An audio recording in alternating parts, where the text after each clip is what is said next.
On the morning of April 15th, 2026, something happened on the Today Show that stopped tens of thousands of people in their tracks. Savannah Guthrie was on camera. She was sitting across from Anne Hathaway, the actress, the Oscar winner, the woman who was appearing on the show to promote her upcoming film. They were on camera together. Savannah introduced her. The show went to commercial, and when it came back, Savannah was gone. Not gone in the way that anchors sometimes step away between segments while a co-host picks up a transition. Gone in a way that the show did not explain on air, did not acknowledge on air, did not address in any way that the millions of people watching live could understand.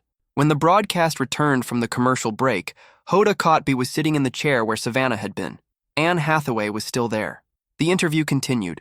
Savannah did not return for the rest of the show, except for a brief, unexplained appearance at the very end, just before the broadcast signed off. No statement from NBC. No on-air explanation. No post on the show's social media accounts. Nothing. And within minutes of that commercial break ending, the clip was everywhere.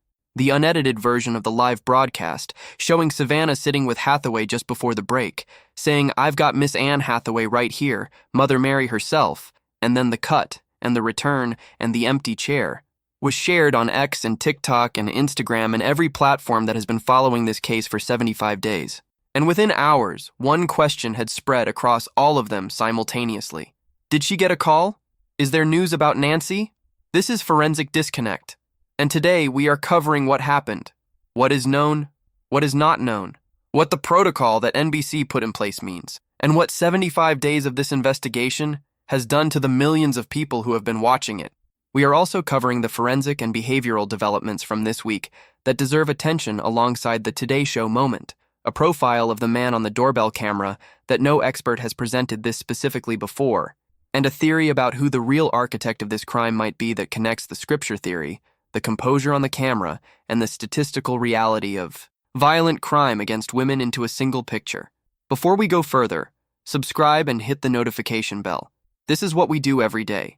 The investigative days, the forensic days, the legal accountability days, and the days when this case looks like a woman disappearing from a morning television broadcast in a commercial break and tens of thousands of people holding their breath. Subscribe so you are here for all of it. Now, let's build the full picture.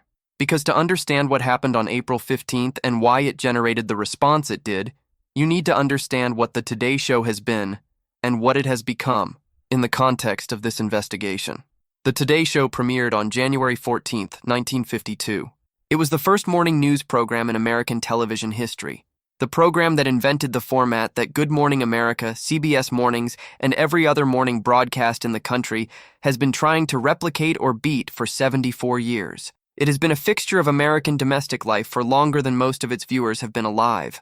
It has covered every major news event of the last 7 decades from a desk in Rockefeller Center, with a window that looks out onto the plaza where fans gather every morning, regardless of weather, to be part of the broadcast. Savannah Guthrie has been the anchor of that show since 2012, 14 years. She has sat at that desk through presidential elections, Supreme Court decisions, natural disasters, public health emergencies, and the full unending catalog of what it means to deliver the news of the world to people who are eating breakfast and getting their children ready for school. She has become, over 14 years, one of the most recognizable faces in American morning television. Not just a broadcaster, but a presence. Someone whose daily appearance in millions of households has given her the particular kind of familiarity that only comes from being invited into a home every morning for more than a decade. The last morning she was at that desk before everything changed was Friday, January 30th, 2026. She went through the show. She delivered the news. She said goodbye to viewers. She went home. And she expected to be back on Monday. She was not back on Monday. She was not back for 9 Mondays. For 75 days, 2.5 months, the desk had someone else at it. The show continued. Hoda Kotb, who had been the anchor of the show before Savannah and who came back to fill in, sat in the chair. 3 million people a day watched the Today Show, and the face was different, and the energy was different, and something was unmistakably absent. In those 75 days, the case that kept her from the desk generated more sustained national media coverage than almost any missing persons case in American history. The FBI released doorbell camera footage showing a masked, armed figure at Nancy's front door at 1:47 in the morning. DNA was collected from the crime scene and found to be a complex mixed sample that the available technology cannot yet fully analyze. Ransom notes arrived at media outlets. A Bitcoin wallet address was included in those notes and has been empty for 75 days while the FBI traces the blockchain trail. A board of supervisors invoked a territorial-era law to compel the sheriff running the investigation to testify under oath. A deputy was arrested for an unrelated kidnapping committed while on duty. A no-confidence vote of 241-0 was cast by the sheriff's own deputies. A drone flew over the crime scene on day 68. And through all of it, Savannah Guthrie was living inside what she described on Easter Sunday as the grievous and uniquely cruel injury of not knowing. She came back to the Today Show on April 6th, in a yellow dress, ready or not, and then she went back the next day, and the day after. 9 days of returning to the desk and doing the work and presenting the news while living inside an ongoing catastrophe that has no resolution. On April 15th, the 9th day back, she introduced Anne Hathaway, and then disappeared from the broadcast. Now let's look carefully at what actually happened, because the full picture is more nuanced than the social media response suggested. The Today Show operates with a fluid format in which the co-hosts divide interview duties throughout the broadcast. It is not unusual for one anchor to conduct an interview while the other is elsewhere. Craig Melvin, who is on vacation this week, had conducted a solo interview the previous week without Savannah's presence. The division of interview duties is standard, not exceptional. Several viewers who watched the full broadcast made exactly this point. One viewer wrote that Savannah was not absent for the entire show, only for the Anne Hathaway segment.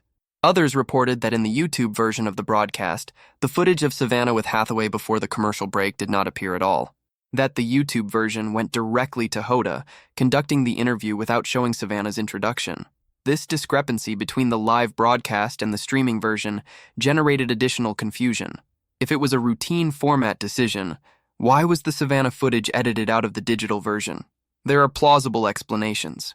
Live broadcasts regularly include teasers that are edited before content is published to streaming platforms. The YouTube version may simply reflect the clean version of the interview. This is standard practice. None of this is confirmed by NBC. The network issued no statement. The show offered no on-air explanation. And at the time this video was made, there were no new official updates from law enforcement in the Nancy Guthrie case. But here's the thing. None of that uncertainty changes what those tens of thousands of people felt when they watched the clip, and it does not change the reason they felt it. A source told the Daily Mail that NBC executives have a specific protocol for communicating breaking news about Nancy to Savannah while she is on air. A code phrase. If one of the producers tells her she is needed off-set, that exact phrase, Savannah knows immediately that there is a development in her mother's case, not a scheduling matter. A development. We would pull her immediately, the source said. Mid-segment if we had to. She knows if one of the producers tells her she's needed off-set that there's a development. She would understand that there was news about her mom and we'd take her into an office and tell her at the same time that another anchor would report it as a breaking story. At the same time that another anchor would report it as a breaking story. The plan is not to wait for Savannah to process the information before the show reports it. The plan is simultaneous. Savannah goes off-set, another anchor reports to the public, and the country finds out at the same moment as the daughter. This protocol exists because NBC has thought through exactly what that moment looks like. An anchor who has been back on television for 10 days after 75 days away, whose mother is still missing, who walks into that studio every morning knowing that the producers have a phrase ready, that if she hears it, the world will change in the next few minutes, that she will hear it in a commercial break and go off camera and go into an office and be told something that cannot be untold. That is the context in which April 15th has to be understood. Not just as a format decision, as a moment that looked, to every person following this case, exactly like the protocol being activated. Like someone walking up to her in the commercial break and saying the phrase, like the moment that has been prepared for and rehearsed for and dreaded. It was not that moment, at least not publicly, at least not as confirmed at the time of this video. But the fact that it looked like that moment, the fact that the response was immediate and widespread and visceral, is a measure of where 75 days has brought this country, ready at any moment for the segment that does not end. Now let's move to the investigative picture.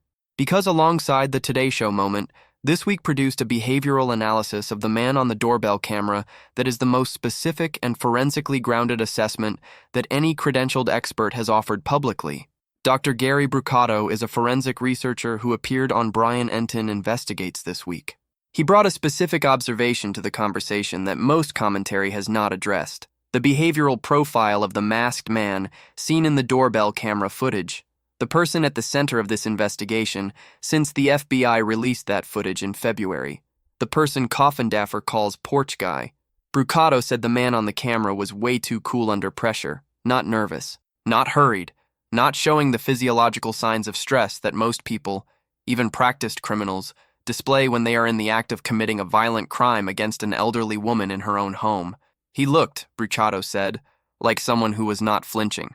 That composure requires explanation, because it is not the default. When human beings commit acts of violence, their bodies respond. The sympathetic nervous system activates, heart rate elevates, breathing accelerates, the hands may shake, the movements become slightly less precise. These responses are involuntary, and they are visible on camera to anyone who knows what to look for. Police officers who have been involved in shootings describe the tunnel vision and the auditory exclusion and the distorted sense of time that accompany extreme stress. These are not character weaknesses. They are biology. They are what happens when a human being does something that their nervous system categorizes as a mortal threat or a profound transgression. The man on Nancy Guthrie's doorbell camera did not display these signs. He moved deliberately. He manipulated the camera without apparent urgency or hesitation.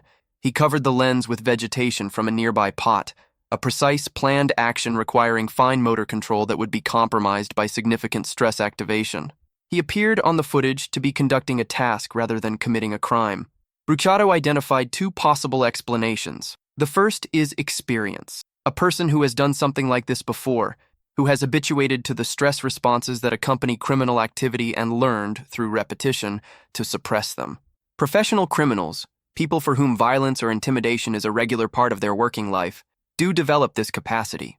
The second explanation is psychological distance. A person who has told himself a sufficiently coherent story about what he is doing that the act does not register, in the moment, as the transgression it is. Someone for whom the framework, the justification, the narrative, the moral architecture is strong enough that his nervous system does not categorize what he is doing as something that warrants a stress response.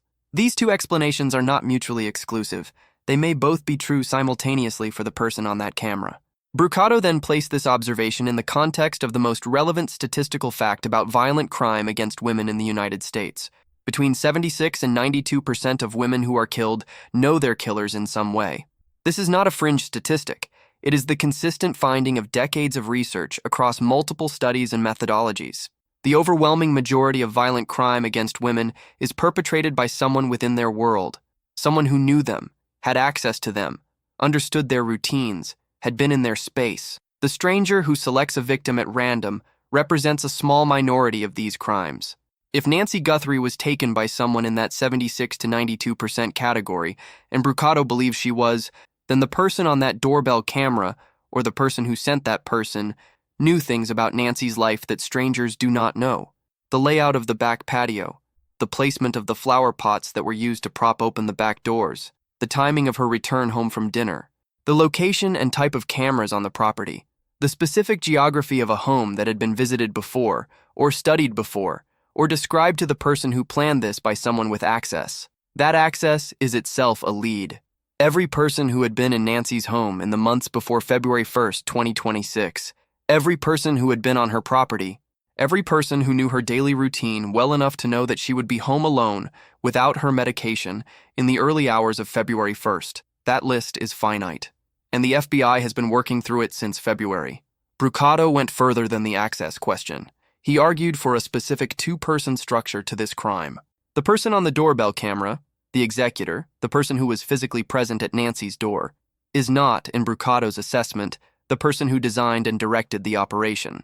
The composure suggests someone operating from a hired or recruited position, someone whose job was execution rather than conception, someone who was told what to do and where to go and what to bring and when to be there, someone who may not have known the full scope of what he was participating in, someone who was not carrying the psychological weight of the decision because the decision had been made by someone else.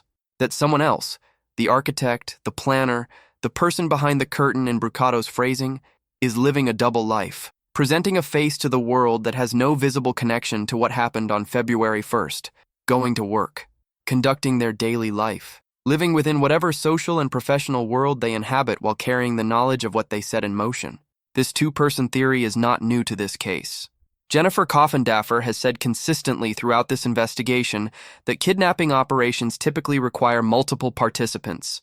You need someone to control the victim, someone at the location where the victim is being held, someone managing the communications, the ransom notes, the Bitcoin infrastructure, the ongoing contact with media outlets. These functions are difficult to execute simultaneously as a single individual. The operational complexity of what happened, the surveillance that almost certainly preceded the abduction, the Bitcoin wallet setup, the notes to multiple media outlets, the physical presence at the house, the management of whatever happened after Nancy left her home, points toward coordination rather than solo action. What Brucato adds to this framework is the specific behavioral signal from the doorbell camera that separates the two roles. The executor is visible. His composure tells us something about his psychology and his relationship to the crime. The architect is invisible. We have not seen their face. We may never have seen their face in any of the footage released publicly. They are living their double life, waiting, watching the investigation from wherever they are, calculating whether the blockchain trail leads to them and how long it will take to get there. Now let's layer Coffindaffer's scripture theory over this framework. Because when you hold the two-person structure alongside the belief that the real ransom notes contained scripture, the picture becomes significantly more specific. If the architect wrote the ransom notes, and it is the architect, not the executor, who would have structured the communications infrastructure of this crime, then the scripture came from the architect, the person whose psychology is described by the religious framing, the person who sees themselves as holy, who constructed an internal narrative that made what they were doing legible as something other than crime, who may have framed the abduction of an 84-year-old woman within a theological or moral framework that made it feel to them deserved or ordained or just. Coffindaffer said, what if the notes were from someone quoting scripture or referencing scripture, someone who sees themselves as holy? A person who sees themselves as holy while directing the abduction of an elderly woman has constructed a very specific kind of moral architecture. Not the architecture of someone who knows they are doing wrong and is doing it anyway for pragmatic reasons. The architecture of someone who has convinced themselves that what they are doing is right, that the target deserves what is happening to them, that there is a divine or moral justification for the harm being inflicted. This is the psychology of ideological violence, of people who commit harm not despite their moral framework, but because of it. That psychology leaves fingerprints in language, the specific scripture citations, the specific moral framing, the specific way that religious concepts are deployed in the communications. These are things that can be matched against a real person's documented patterns of belief, communication, and behavior. They are not anonymous. They are specific. And they have been in the FBI's possession since the first week of February. The FBI knows who writes the way the notes were written. They have been doing linguistic and psychological analysis of those communications since the day they arrived.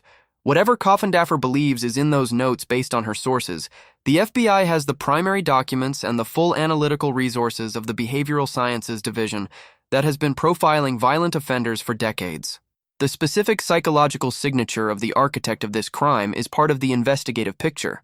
It has been building since February, and when the blockchain trail arrives at a name, or when the DNA is finally deconvoluted and a profile is extracted, or when the tip line produces the call that changes everything, that psychological profile will be the lens through which the pieces are assembled. Now, April 21st is 5 days away.